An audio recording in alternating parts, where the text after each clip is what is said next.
Good morning. അപ്പോഴേ ഭയങ്കര തണുപ്പാണ് കേട്ടോ. മഞ്ഞും കവക്കെട്ടും എല്ലാം ഉള്ള കാരണം തൊപ്പിയൊക്കെ ഇട്ടിരിക്കുന്നത്.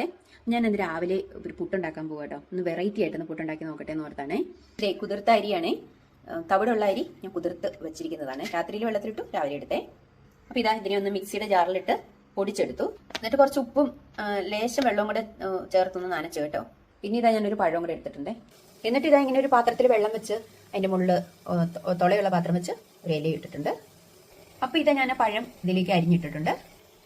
പിന്നെ അതിൻ്റെ മുകളിലേക്ക് ഇതാ ഞാൻ ഈ അരിപ്പൊടി നനച്ചത് ഇട്ട് കൊടുക്കുക കേട്ടോ. എന്നിട്ടൊന്ന് മൂടി വെച്ചേക്കാം. അതോടൊപ്പം തന്നെ ഞാൻ കുറച്ച് തേങ്ങ ചിരകി എടുത്തിട്ടുണ്ട്.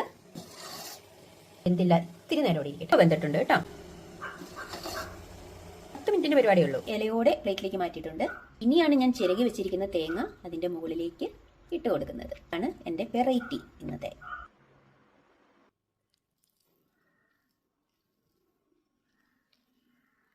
സാധാരണ ഞാൻ നന്നായിട്ട് തേങ്ങ ചേർത്ത് പൊടി നനച്ചാണ് പുട്ടുണ്ടാക്കാറ്. അതിനൊരു പ്രത്യേക ടേസ്റ്റ് ഉണ്ട്.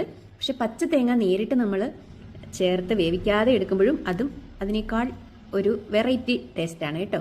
അപ്പോൾ എല്ലാവരും ഇങ്ങനൊന്ന് പരീക്ഷിച്ച് നോക്കൂ. തേങ്ങയുടെ ഗുണം ഒട്ടും നഷ്ടപ്പെടാതെ നമുക്ക് കിട്ടുന്നതാണ്. എല്ലാവർക്കും കഴിക്കാമല്ലോ പച്ച തേങ്ങ. അപ്പോൾ ശരി, ഞാൻ കഴിക്കട്ടെ.